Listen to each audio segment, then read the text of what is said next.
Folks, good afternoon and welcome to the first webinar in the Fathom UX Bytes series. We have been delighted with the interest and the uptake and the number of folks who have signed up, and it's great to see a good proportion of you turn up to share some bite-sized wisdom in the world of UX over your lunch today. Our first topic, as you know, is the topic of getting UX research right. And what we're going to do over the next 45 minutes is we're just going to share some of our insights and our experiences over the last years in delivering UX research and share some of the things that we have learned. So I'm going to open up and present, and hopefully you can see the slides. So let's kick off with a few introductions. My name's Gareth Dunlop. I'm the CEO at Fathom. I founded the company a number of years ago. And if you've got any questions either now or in follow-up, please do email me, gareth@fathom.pro. Please follow me on Twitter and drop me a message if I can help you there as well. I'm ably assisted today. I've got my colleague Emma. Thanks, Gareth. Yeah, hi, I'm Emma. I'm the UX researcher at Fathom, and yeah, if you have any questions for me, you can email me, and I'm on Twitter as well, @LDoggo. Okay, thank you, Emma. We'll hear more from Emma a little bit later on. Let me share with you what we have lined up today. We're hoping that we're going to take about 30 minutes going through some of the material that we've got in the slide deck, and you can see some of the topics that we've got lined up. We're going to kick off by sharing a little bit about the research landscape. We're going to spend some time thinking about how different we are to our users. Emma's going to take us through how we avoid bias, and then we're going to try and wrap some things up into a set of conclusions in thinking about the difference between behavioural and attitudinal research.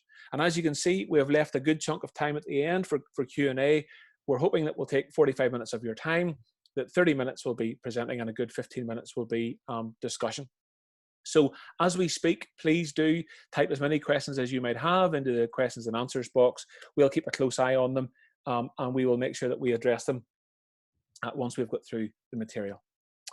So conscious of time, let me please kick off and get started with the research landscape. And I think the big message or the big principle of the research landscape is that we get the richest possible understanding of our customers when we try to see the world through their eyes in a number of different ways.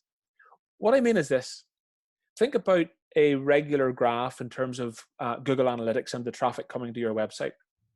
You might look at a graph like this and you might see the peaks and troughs of traffic as a site goes through a regular monthly or quarterly or annual cycle. But the important thing about looking at something like analytics is that behind every visit, there is a human. Behind every visit, there is someone who has a need, who has a task, who has a reason of being on your site, and who is there in order to get something done. Now, some of those customers will be sweet spot users for you. There'll be people who you would love to do business with, who have budget, who have need, whose needs match what you do. And you want to look after those people and you want to serve their needs. But you might have users who are tire kickers, who don't have budget, who might be competitors, who you've really no particular interest in serving.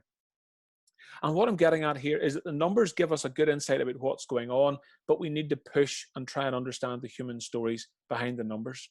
So when we think about the research landscape which is available to us, what we are really talking about is we're thinking about how can we understand not just the broad numbers, but the human stories behind the numbers. Now, this question has been on the minds of UX professionals for a long time. And in 2014, a guy called Christian Rohr put together a very helpful research landscape where he helped us understand the different types of research that is available and the different types of methods which happen across the landscape. There are two axes on the landscape. The first axis is the behavioral attitudinal axis. Behavioral research measures human behavior. Attitudinal research measures human opinion. And the big dynamic here is that behavioral research is a much more accurate predictor of future user behavior than attitudinal research. Behavioral research gets much more statistically powerful much more quickly than opinion-led research.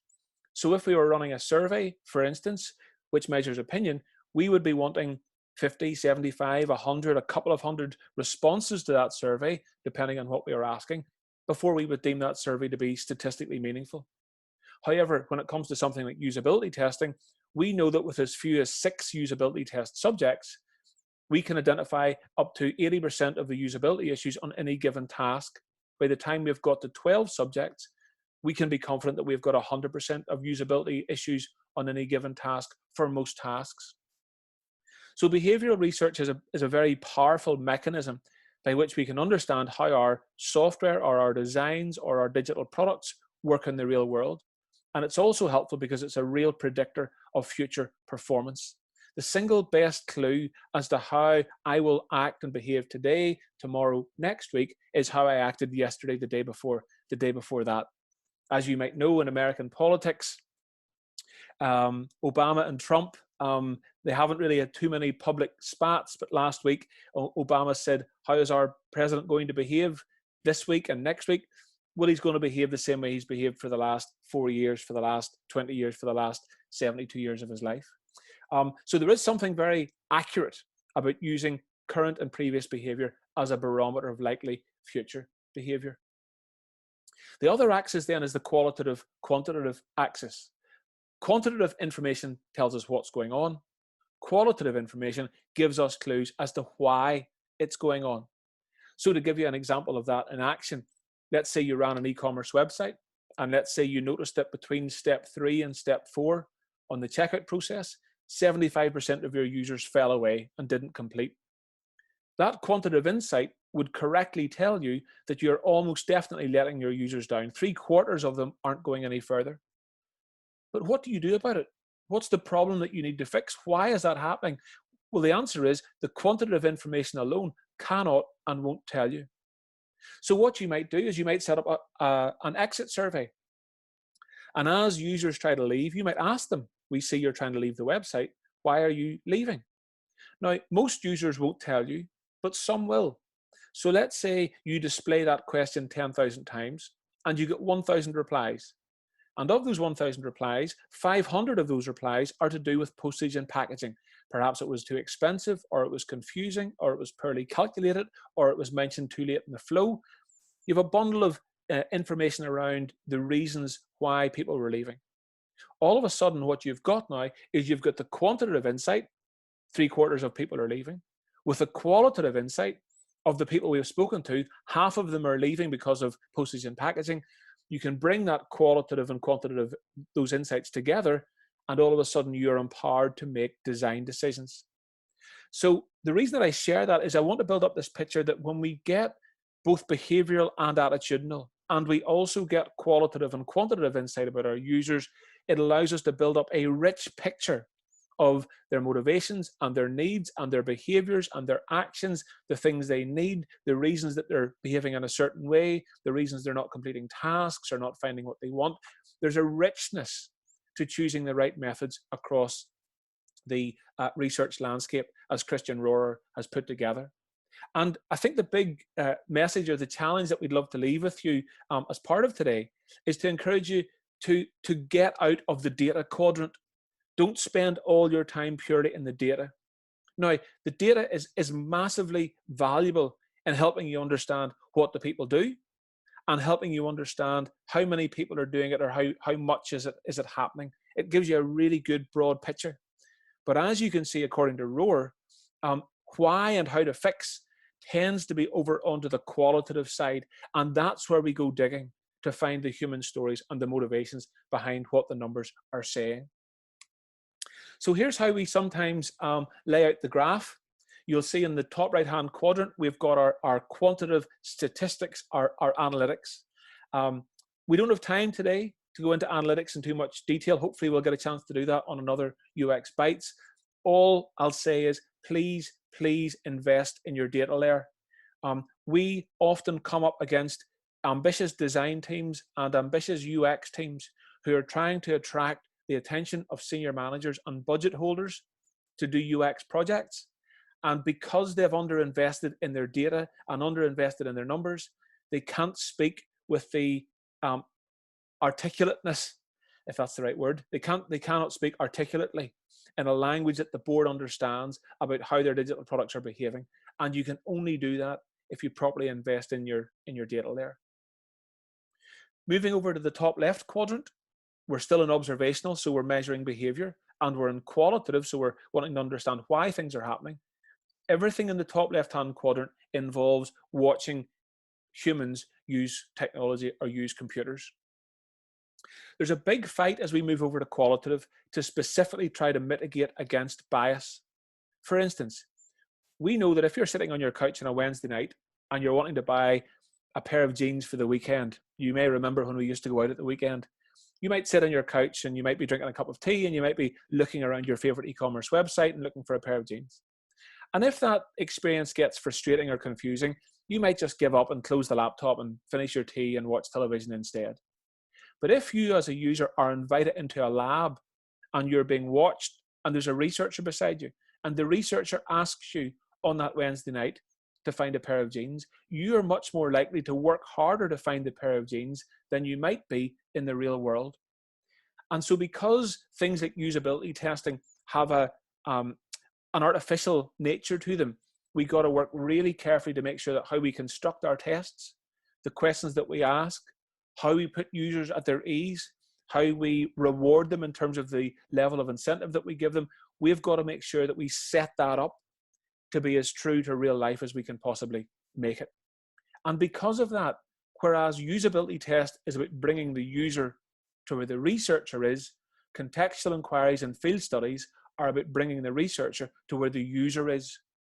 So if usability tests happen in meeting rooms and usability labs, contextual inquiries and field studies happen in homes and houses and offices and coffee shops, if we ever go back to them, and on streets. So contextual inquiry is the researcher's commitment to getting to where the user is in their natural habitat. Moving down to the bottom left quadrant, we have qualitative and attitudinal. So we're looking for the why and we're measuring opinion.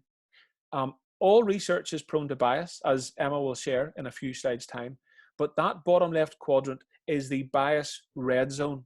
It's in the bottom left-hand quadrant that data is the noisiest and insights are the murkiest.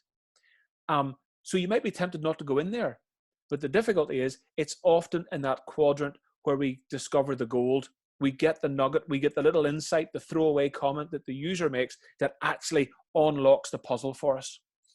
So how do we balance that dichotomy, if you like? There's a number of things that we do when we are considering that quadrant. Number one, just because it's noisy and murky and prone to bias, it doesn't mean we shy away about going in there. We go in after the insight in that quadrant, as we do in all of our quadrants. But the second thing that we do is that we absolutely commit ourselves to best practice. Now that's a terrible phrase. Consultants everywhere overuse and misuse it, and perhaps that's what I'm doing right now. But what we mean by that is that there's been lots of brilliant stuff written about how to facilitate a focus group, how to recruit for a focus group, how to manage big personalities in focus groups, how to keep conversation focused, questions to ask interviewees, questions not to ask, avoiding certain types of questions, and so on. So the second thing that we do is we make sure that if we're going in there, that our eyes are wide open about best practice. And the third thing that we do in that quadrant is that we make sure that we never undertake a program of research which is only in that quadrant. We always make sure that we are active in other quadrants to allow us to calibrate or to measure or to balance what we hear in that quadrant against what we learn and understand in others. Because what that allows us to do, if I can use a kind of a gold mining analogy, we've got all the silt and all the stones and all the gold in the shaker. But what being active in other quadrants allows us to do is to kind of shake the noise and to shake the murkiness of what we hear in that quadrant so that the gems begin to emerge. And the final quadrant then is quantitative. So again, we're measuring what's happening, but attitudinal, it's based on opinion. And again, in this area, we find that there's great value to be had in things like online surveys, in speaking to people who run care centers, customer care centers, email, phone, listening in on calls, reading emails, going on to social media, message board mining, and so on. We get lots of really good stuff there. And The big message, the underlying message of this research landscape is that there is information all around us that gives us clues as to who our users are, what matters to them, how they behave, why they behave that way, and so on. And every time we go in search of a piece of insight, it helps us do design better. There's a lovely phrase in publishing which says, no novel ever got worse as a result of an encounter with an editor. And it's the same in design. No design ever got worse as a result of a measured encounter with the user. Every time we influence how we do design with established empirical user need, user motivations, and so on, we give ourselves the very best chance of hitting the button in terms of what users need and expect from us. So that's the landscape. In future UX Bites, we're going to deep dive into some of the quadrants, but that gives you the broad brush thing. And the big message I'd love to stay ringing with you as we move on to the next section is there's loads of data and loads of insight about your users in lots of different places. Get after it. Every piece of insight you get about what matters to your users empowers you to do better design. This is maybe so obvious that it might not bear repeating, but at Fathom Towers, it's almost our company song. We stand up at the start of every day and say 10 times, I am not the user, I am not the user, I am not the user. Because the truth is that we must design for the user. We must always remember that the user is probably less like us than we think. And we got to make sure that if we're going to design for them, that we know them. We only earn the right to design for somebody when we know what matters to them. There's so much that I could say about how different we are to users, but let me focus on a couple of pieces of data. I'd like to tell you about the largest usability study ever undertaken. It was sponsored by the OECD, and what they wanted to know was, within the economically developed world, so the 33 countries that make up the OECD, what is the degree of computer literacy amongst adults? So they tested nearly 216,000 people to see how IT literate they were. So what they did was they were given 14 tasks, the users, and they were asked to complete the tasks in order, each task being a little bit more difficult than the preceding task. And once the user failed the first task, the test was over. And they were then graded depending on how far they got. So some users completed all 14, and some got 12, and some got 5, and some got none, and so on. What then happened was the researchers grouped those users into 4 different levels, with level 1 being barely IT literate and level 4 being expert. Here's what they found. Level 1, 14% of those tested. Level 2, 29%, moderate IT skills. Level 3, good IT skills, 26. Level 4, expert IT skills, 5%. Now, why does this matter? Why is this important? It's important because everyone in this call is almost definitely in level 4, in the 5%. I'm in the 5%. I'm not boasting. It's just my job to be there. So that's where I ended up. All of my colleagues at Fathom are in the 5%. Most of our clients are in the 5%. When I go to industry networking gigs, everybody that I meet is in the 5%. In other words, I live my life in that level 4, 5% area. And it's when you live in that 5% area, it's easy to forget that you can do things with technology and you understand technology in a way that 95% of the population doesn't. We can do things with design and with technology which 95% of people can't. And if we don't break out of that 5%, who are we going to end up designing for? Well, we're going to end up designing for our mates or our colleagues or our boss or our peers or awards judges. We're going to end up designing for anybody other than the people that we are there to design for in the first place. And it's hard to think of something which is more the antithesis of design than designers designing designs for designers. That's the opposite of design. Good design works in the real world and has a crystal clear design target. The mathematicians amongst you may have worked out those numbers don't add up to 100. Why?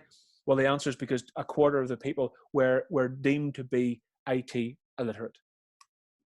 So please, please remember, you can do things that most people on computers cannot do. If you or your colleagues ever hear someone saying, oh, our users would never ABC, stop for a moment and ask, do you really mean your users would never, or do you mean I would never? If someone says our users know to do A, B, and C, do they? Do you know that for a fact? Or are you really just saying, I know how to do A, B, and C? Jakob Nielsen, who's a big hero of ours in the UX and usability world, puts it so well. He says, the most expensive lesson that most digitally untransformed companies have yet to learn is that their users are much less like them than they realize. So the reason that we have to do research is because we are not like our users. If we were like our users, we wouldn't have to do research. We would just ask what our opinion was and we would just do what we wanted. Research exists. It's a critical part of the UX process, specifically because we are not our users, and frequently we find out that our users are much less like us than we actually came to understand. If we look at one of the biggest digital success stories of the last 10 years in the UK, the running of gov.uk, which was spearheaded for a large proportion of the time by this guy, Russell Davies. The reason that Russell Davies was able to lead a platform for which every 100 times a public service is accessed in the UK, 79 times it's done online. The reason that Russell Davies was able to break out of level 4 and level 3 and get right down to level 2 users was because he recognized his user motivations. Hopefully most of his users don't think about him or notice him. They just use the service and get on with their lives. Davies was brilliant at understanding that the whole point wasn't about him, it was about his users. Okay, so I'm going to take a break from presenting and I'm going to hand over to Emma, who's going to talk us through how we can avoid bias when we're doing our research. Thanks, Gareth. So related to cognitive bias is framing. According to the framing effect, we react differently to the same information depending on how it's worded. In his best-selling book, Thinking Fast and Slow, researcher Daniel Kahneman demonstrates through a range of studies how framing the same information differently can lead to opposing decisions being made. And it isn't always easy to identify when language is leading. So to help demonstrate this, here's a clip from Yes, Prime Minister, the classical political satire from the 1980s.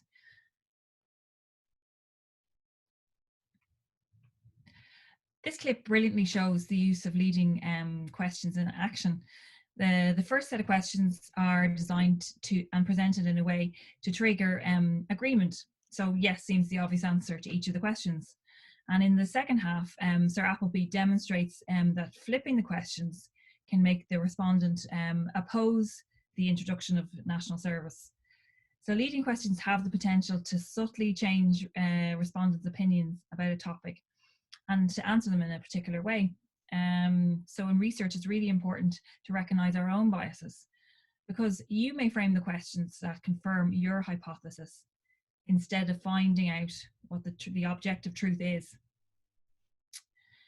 If you don't recognize this in the research stage, you may end up designing a solution primarily for yourself. The party had an opinion code. The framing effect can also have huge implications, and this is what happened to Walmart when a decluttering project lost the retailer almost $2 billion. So they ran a survey as part of a wider program of research, asking customers a simple question: what would you like? Would you like Walmart to be less cluttered? And customers said yes. And that one specific question derailed the wider research program. Walmart listened to their customers and listened to the customers' answer to this one question, and spent a lot of time and money reducing their inventory and making stores more spacious. And this is what lost the company almost $2 billion. The team working on the project were fired, and all the changes in the stores were reversed. So although it is good that they were listening to their customers, they were asking leading questions. And Walmart didn't observe behavior to see what customers wanted. Instead, they came up with a hypothesis not based on user research, and they then expected their customers to be able to validate that with a yes/no question.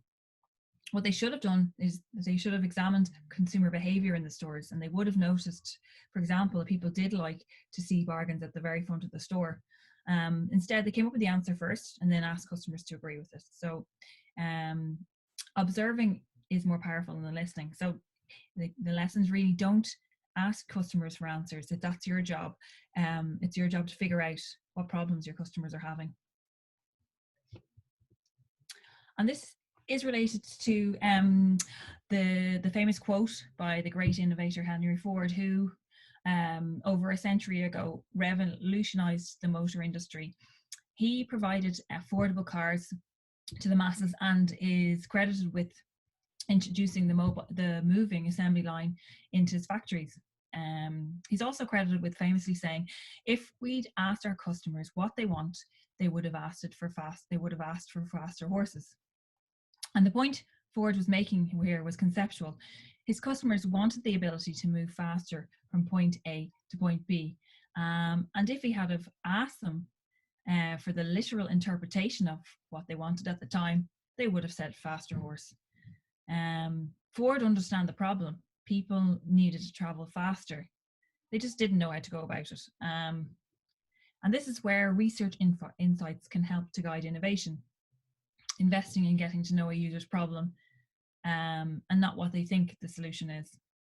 It's these research insights that guide innovation, and every business and organization needs to have an explicit understanding of their customer challenges. And if you can accurately pinpoint your users' needs, you can begin to highlight the best opportunities for innovation. And this is really what a user-centered approach is. Hey folks, we just have a couple of example case studies just to wrap up. I'm conscious that we're a few minutes over time, so I'll maybe share one or two and then we'll get into Q&A. If you do have any questions, folks, please do jump in. We've got 2 or 3 questions that have come through. So I'll maybe take up a few more minutes than we've got planned, but if you have questions, please do get them in and we'll be very happy to address them.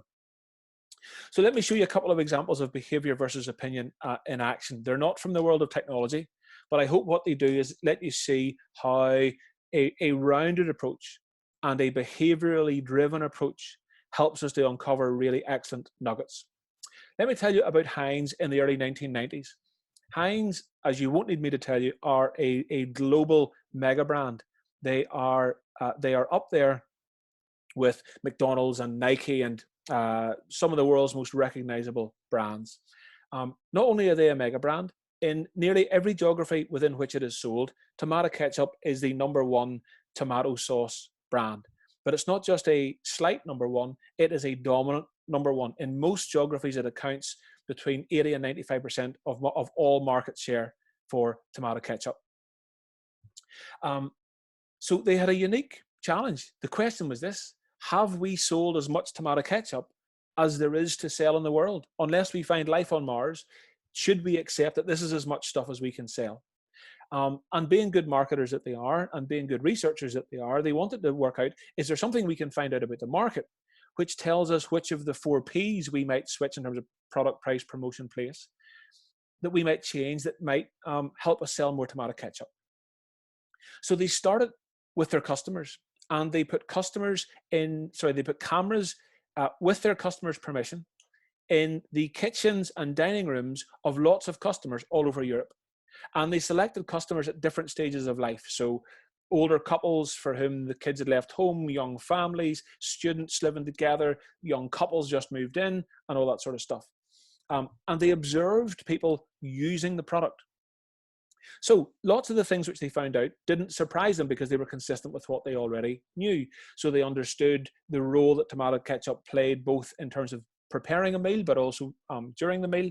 It was reinforced to them that, particularly in families, that kids were the biggest consumers of the sauce. So lots of things which they already knew. But what they found interesting was the dynamics around the dinner table, because often the kids would start their meal with some tomato ketchup on the side of their plate, and that would inevitably be eaten. And at some stage, the kid would ask their parents, "Can I have some more tomato ketchup?" And sometimes the parent would say, "Sorry, little Johnny, you can't because you haven't eaten your vegetables." and little Johnny would finish his vegetables and eat his tomato ketchup. But sometimes little Johnny didn't get his tomato ketchup because mum or dad just couldn't be bothered. Now, I don't say that judgmentally. What I mean by that is that very often parents were coming in from a busy day work, they were preparing the meal. This was the first time all day they had a chance to sit down, and they just wanted to eat their dinner. And what the fire this lit within Heinz was the recognition or the realization that it was the convenience of the product that was stopping little Johnny getting his second portion of tomato ketchup. It was nothing else. So that problem statement, if you like, led them to say, how can we improve the convenience of the product? And it was around that time that there was a lot of innovation around its packaging. So they went from the glass bottle, which you may all remember, you had to do this too, and they moved from the glass bottle to the squeezier bottle that you can see here. And it's funny, we regularly find brilliant insights purely by observing people using a product in the real world that tells us things that we could not learn any other way.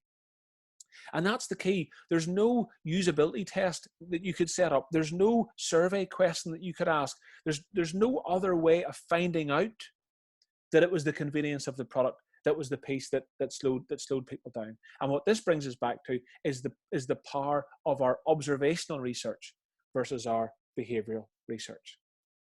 Okay, so let me just finish off then, folks. Allow me just to close off with a few of our principles as we think about closing off the formal part of our first UX Bites. Number one, richness of insight comes from across the matrix. Once we get insight from across qualitative and quantitative, across attitudinal and behavioral, we get a really rich understanding of our users. Number two, please repeat 1,000 times. You are not your user. You're not designing for you. The answer which is in your head is almost definitely not the answer that is in your user's head. The reason that we have to do research is because we have to earn the right to design. And we don't have that right if we don't know our users. Number three, identify and plan against your biases. The key thing in the world of biases is to recognize that we have them and then put plans in place to help us mitigate against them. Number four, see your first job as solving problems. So make sure you leave a program of research with a good sense of what the user problem is. And then finally, the best indicator of future behavior is past behavior. So thank you very much for sticking with me, folks. Some of the questions have come through. So I wonder if we might just close off the formal piece, and we'll get into Q&A. Before I ask any questions, please do allow me just to mention a couple of things that I promised the team at Fathom I would mention. If you've enjoyed this, we're doing them fortnightly, so please stay tuned. Best way to stay in touch is to follow us on Twitter. Please subscribe to our email newsletter called Immersion at Fathom. Our blog content is all posted on our website and LinkedIn, and you'll get a survey over the next few days. Please let us know how this has gone and let us know what topics you'd like us to tackle over the next number of weeks. We have the next one set up, but we'd love to get feedback from you about what matters to you. Okay, so the questions have come in, folks. I'm going to answer an easy one, and then I'm going to give a slightly difficult one to Emma. I hope that's okay. There is a reasonably simple one here, which is, will the recording of today be available? The answer is yes. We are recording as we go, so we'll make that available. Emma, let me hand one over to you to do with bias. How might we identify that we are experiencing bias? Well, I wonder, is this our own personal biases, in which case we are almost invariably experiencing some bias, and I think the key here is not that it's just really to identify that and to know that you know, that your situation, where you come from, you know, your tastes, you know, I think Gareth mentioned, you know, your IT literacy, all of those things can affect how you understand the world. And I think there are no ways to it would be very difficult to alleviate that, but it's certainly just a matter of ensuring that you identify and recognize those, and take steps to when you're researching to eliminate that as much as possible. And often that's the case of researching in a team, and ensuring that you're asking other people to also to help with framing the questions, and just in being aware of those that blind spot is key. Okay, thanks very much, Emma. I wonder if I can just add one other thing. I think once a project team stops talking about the insight and starts talking about opinion, so when data gets set to one side or research findings get set to one side and the conversation moves away from that, that's when there's every chance that bias is starting to come in. Mm-hmm. Okay, I'll maybe take the next one myself, if I may. It's anonymous, so apologies that I can't give you a shout out. How do I convince my boss that we need to invest in customer attitudes and behavioral research? She thinks she knows what customers want because she talks to them a lot. Should we just go with her insights? It's a really common question. And can I start with the good news? The fact that your boss spends a lot of time on the front line is a really good start. So she spends time with customers and she knows them. That's definitely a really good starting point. I think on the flip side of the coin, there was a piece of seminal research which was carried out 5 or 6 years ago by Bain and Co., where they asked Fortune 500 CEOs, does your organization provide a superior experience? 80% of CEOs said yes. They asked the customers of those Fortune 500 companies, do you receive a superior experience from the organization? 8% said yes. So there is regularly a disparity between the perception of senior leadership and how customers actually feel. Now, as I say, I think your boss has a really good start here because she spends her time with customers. But there's always 3 things we try to do when we first engage with customers who are thinking about the role that experience design plays. Number 1, excite them about the possibility of good experience. Make the connection between top quality experiences and people who are winning in sectors. If you have a look across the digital brands which dominate all of our lives, the one thing they have in common is they obsess about the user, and all of their design processes are wrapped around the user. So we always try to find exemplars in a sector. The second thing that we do is we turn into insurance salesmen. So if you've ever been sold insurance, you'll know that the way that the salesperson does it is to scare the life out of you about what will happen if you're uninsured. That's the second thing that we do. We make people aware of the price of bad experience. Organizations that produce bad experiences, either digitally or in the real world, they lose market share.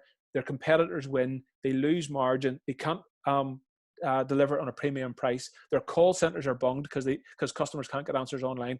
You lose if you give a bad experience. And the third thing which we do is we try to get senior managers to the front line. So one of the challenges that all senior managers face is that as they get promoted up through the ranks in their career, they get further and further and further away from the customer, and they spend less and less time with the customer. And regularly, we show senior people the videos and the audio and the facial expressions of usability tests, and they're shocked. It's not uncommon that they are angry because they just didn't realize how they're treating their customers. So when we're trying to convince people, we do those 3 things: excite them about the possibility of good experience, we scare them about what happens when you give bad experience, and we try and get them to the front line. Okay, folks, I'm just going to, I'm conscious of time. I'll maybe ask Emma one final question if I may, and then we'll wrap it up. Emma, we have a question here. I want to know more about my customers' behaviors. Where might I start? Oh, you're on mute, Emma. You're on mute. Sorry about that. I think really going back to that slide of the research landscape is a good place to start, to look at what data do you have access to, and which of those can you feasibly approach. I mean, I would think that you could make a list of the things that of the data sources and the ways in which you might be able to approach research into customer behaviors, but I would ultimately say that asking your customers where possible, start to ask customers to get into the habit of doing that. Is it through on calls to customers? Can you look at surveys if you have a website? Can you just ask them some questions? But essentially starting to look at ways in which to just build that in to your conversations with your customers. But I think that slide that Gareth showed is a good place to really start and look at what map that out for yourself. Okay, thank you very much, Emma. Okay, folks, we are out of time. Thank you all so much for coming along. Apologies for some of the technical glitches there and the mute. That's a lesson learned for us. There's been lots of good questions that we didn't get to, so I think another lesson is that we'll make sure that we leave at least 15 minutes for Q&A at the end. There's some questions that we didn't get to. Can I ask, if you left a question that we didn't get to, please drop us an email with the question. We would like to do our best to answer it for you. We're delighted that you've all been able to join us. Some of you are putting some kind feedback in the webinar chat, which we really appreciate. We're going again in a fortnight. It won't be me and Emma. There'll be another dream team in a fortnight. So we hope to see you then. So please keep a close eye on Twitter and do all those things that are on the screen. I've even put up pictures of the team so you can see how lovely and friendly that we all look. So thank you again for your time and attention, and we hope to see you in a fortnight. Thank you very much. Thank you.